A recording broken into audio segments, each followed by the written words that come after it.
चक्रवाती तूफान बिपरजॉय गुरुवार को गुजरात पहुंच ही गया। समंदर की ऊंची लहरों और तेज हवाओं ने बता दिया कि बिपरजॉय गुजरात पहुंच चुका है। शाम तक ये तट के पास पहुंचेगा और जखाओ के आसपास सौराष्ट्र कच्छ और पाकिस्तान कोस्ट को हिट करेगा और तब इसका wind speed 115 to 125 kmph gusting to 140 kmph होने का पूर्वानुमान किया गया है। कुछ इलाकों में शाम होते ही तेज बारिश भी शुरू हो गई थी। भुज में हालात बेहद खराब रहे। यहाँ कई बिजली के खंभे और कई इलाकों में पेड़ गिर गए। बिजली उपकेंद्र भी प्रभावित हुए हैं, जिसके बाद एनडीआरएफ की टीमों ने मोर्चा संभाला और जनजीवन को सामान्य करने के लिए अपने मिशन में जुट गए। राज्य सरकार के साथ साथ केंद्र सरकार अब भी वॉर रूम से लगातार स्थिति पर नजर बनाए हुए है। राहत की बात यह है कि इस तूफान की वजह से किसी की मौत नहीं हुई। पूरे इलाके में मैं आपको दिखाने की कोशिश करूंगा। ये पूरा इलाका इस वक्त जलमग्न है। सामने बैरिकेडिंग थी पुलिस की, वो पूरी की पूरी बैरिकेडिंग टूट गई है यहाँ पर इस तरफ, और ये पूरा इलाका इस वक्त बहुत ज्यादा, मतलब मुझे लगता है कि 125 किलोमीटर प्रति घंटे से ज्यादा रफ्तार की हवाएं। कैमरामैन से कहूंगा एक बार पीछे की तस्वीरें दिखाएंगे आपको, पीछे की तस्वीरें दिखाएंगे एक बार आपको। बिपरजॉय का दायरा कितना बड़ा है ये बताने के लिए मुंबई और गुजरात की ये दो तस्वीरें काफी हैं। गुजरात के कई जिले दोपहर बाद से ही बिपरजॉय का असर महसूस कर रहे हैं, लेकिन मुंबई में इस तूफान का असर दिन ढलने के साथ ही दिखने लग गया था।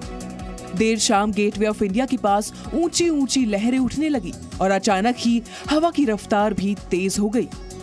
जो लहरें हैं वो उफान मार रही हैं, साथ ही साथ जो हवा है उसमें भी काफी ज्यादा रफ्तार पहले के मुकाबले देखने मिल रही है। जहां पहले आईएमडी द्वारा ये उम्मीद जताई गई थी कि 40 से 45 किलोमीटर की हवाएं चलेंगी, वहीं अब इस हवा में काफी हद तक इजाफा है और करीबन 60 किलोमीटर प्रति घंटे की रफ्तार देखने मिली है। बिपरजॉय के असर की वजह से मुंबई के कई इलाकों में देर शाम बारिश भी हुई। हालांकि गेटवे ऑफ इंडिया पर लोगों की भीड़ भी अच्छी खासी दिखाई दी। यहाँ तूफान का असर ऐसा नहीं था कि लोगों को घरों में रहने को मजबूर होना पड़ता। आज भी मुंबई में समंदर की लहरें उठ रही हैं, लेकिन कल के मुकाबले बेहद कम हैं। मणिपुर में हिंसा रुकने का नाम नहीं ले रही है। मणिपुर की राजधानी इम्फाल के पास कोंगबा में दंगाइयों ने एक बार फिर से हिंसा की है। दंगाइयों ने कोंगबा में केंद्रीय मंत्री आर.के. रंजन सिंह के घर में आग लगा दी और देखते ही देखते आर.के. रंजन का पूरा घर आग की चपेट में आ गया।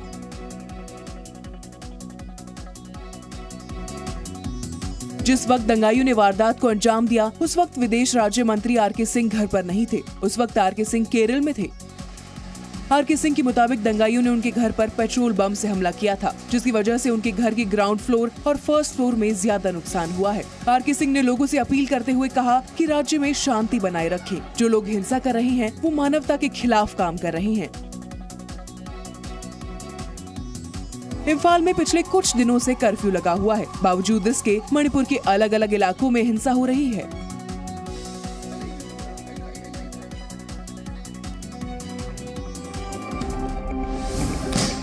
8 जुलाई को होने वाले पंचायत चुनाव से पहले पश्चिम बंगाल फिर हिंसा की आग में झुलस रहा है। बंगाल में नामांकन के आखिरी दिन भी कई जगह हिंसक झड़प हुई।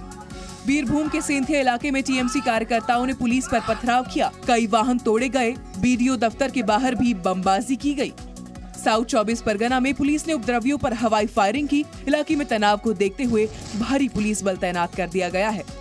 वहीं नॉर्थ दिनाजपुर में सीपीएम समर्थकों पर फायरिंग कर दी। नामांकन भरने जा रहे लोगों पर गोलीबारी की गई, जिसमें सीपीएम के 3 समर्थक घायल हो गए।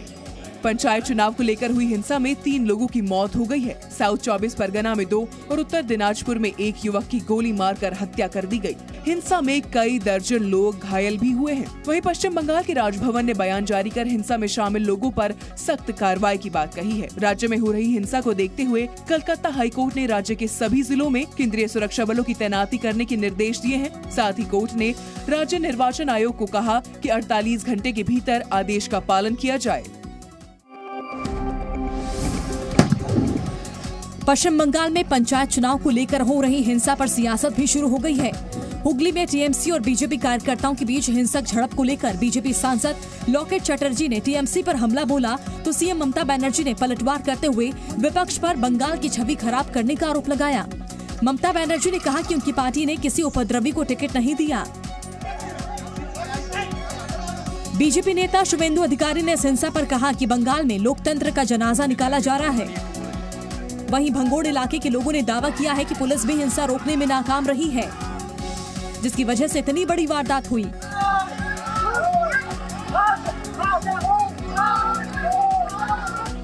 आज सुबह से इलाके में पुलिस की मौजूदगी पर सवाल खड़े हो रहे हैं, क्योंकि सुबह भी पुलिस के लोग वहां मौजूद नहीं हैं। आज पश्चिम बंगाल के राज्यपाल यहां पर किसी भी वक्त आ सकते हैं।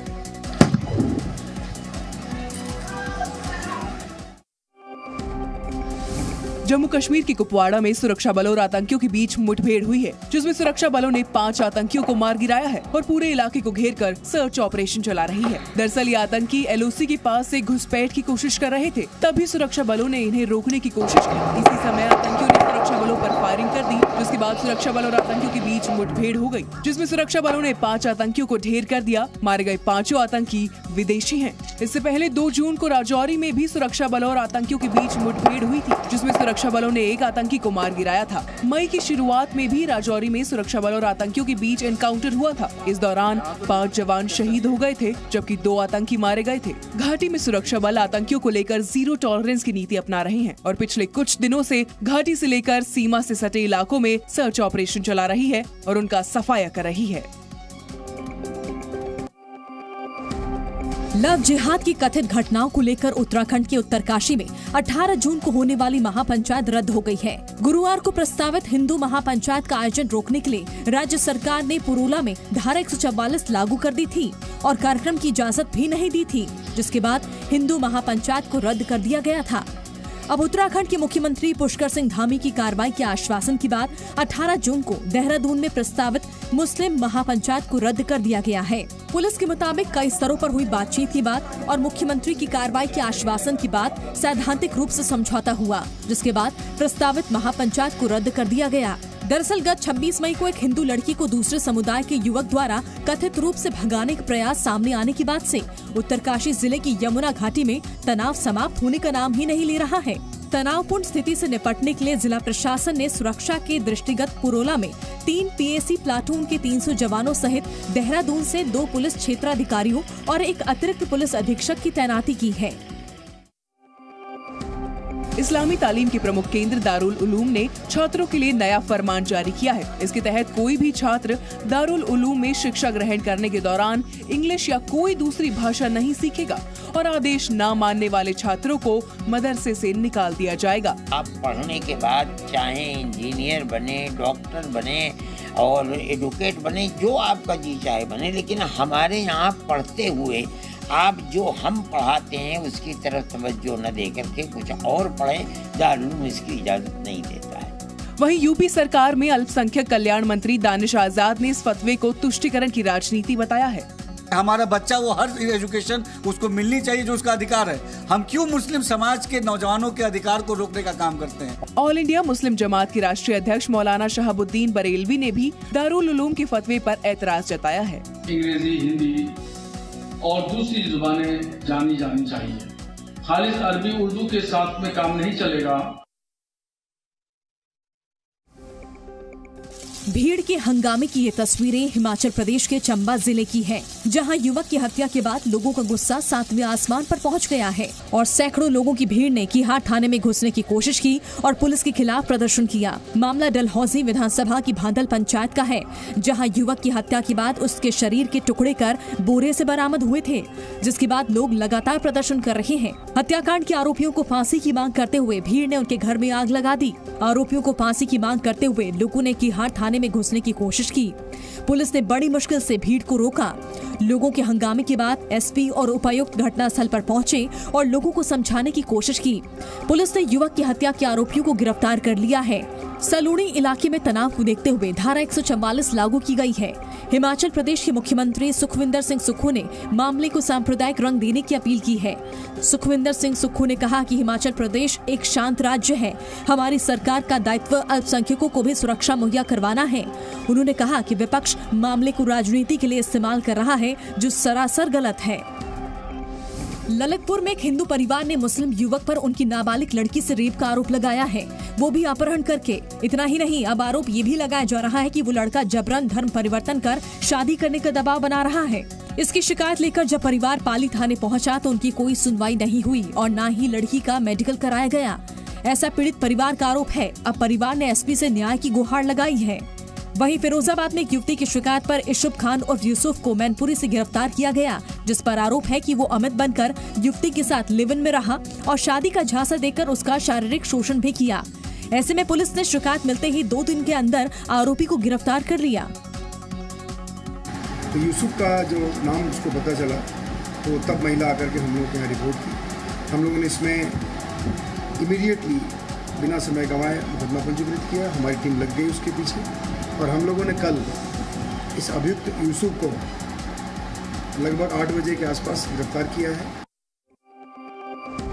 मध्य प्रदेश की आर्थिक राजधानी इंदौर के पलासिया थाने पर नशे के विरोध में प्रदर्शन कर रहे बजरंग दल के कार्यकर्ताओं पर पुलिस ने लाठीचार्ज किया है। लाठीचार्ज के बाद इलाके में अफरा तफरी का माहौल बन गया है। इस लाठीचार्ज के कई वीडियो भी इस वक्त सोशल मीडिया पर वायरल हो रहे हैं। दरअसल बजरंग दल के कार्यकर्ता इंदौर पुलिस कमिश्नर को नाइट कल्चर के खिलाफ ज्ञापन देने पहुँचे थे, लेकिन कमिश्नर के न मिलने से नाराज बजरंग दल के कार्यकर्ताओं ने चौराहे पर चक्का जाम किया, जिसकी वजह से आने जाने वाले लोगों को काफी परेशानी हो रही थी।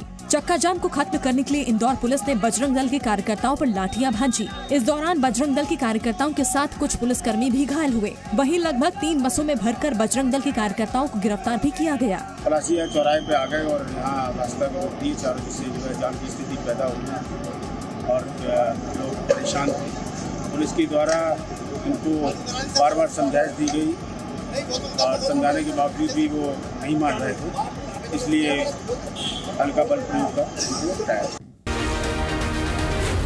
Zee News।